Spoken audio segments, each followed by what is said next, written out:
108 திவ்ய தேச கோயில்களில் 19வது திவ்ய தேசமாக விளங்கும் நாகை சவுந்தரராஜ பெருமாள் கோயில் கும்பாபிஷேகம் விமர்சையாக நடைபெற்றது. 108 திவ்ய தேச கோயில்களில் 19வது திவ்ய தேசமாக விளங்குகிறது நாகை சவுந்தரராஜ பெருமாள் கோயில். கும்பாபிஷேக விழா கடந்த வியாழக்கிழமை விக்னேஸ்வர பூஜையுடன் துவங்கியது. தொடர்ந்து 6 கால பூஜை நிறைவு பெற்று மகா பூர்ணாகுதியும், அதனைத் தொடர்ந்து வேத மந்திரங்கள் முழங்க கடம் புறப்பாடும், பின்னர் ராஜகோபுரம் மற்றும் மூலவர் கோபுர கலசம் ஆகியவற்றில் புனித நீர் ஊற்றப்பட்டு மகா கும்பாபிஷேகம் நடைபெற்றது.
அதனைத் தொடர்ந்து பரிவார தெய்வங்கள் மற்றும் சுவாமிக்கு சிறப்பு அபிஷேக ஆராதனை நடைபெற்றது.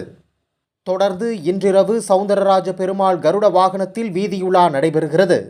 கும்பாபிஷேகத்தை காண நாகை மட்டுமின்றி மயிலாடுதுறை, காரைக்கால், திருவாரூர் உள்ளிட்ட பல்வேறு மாவட்டங்களிலிருந்து திரளான பக்தர்கள் கலந்து கொண்டனர்.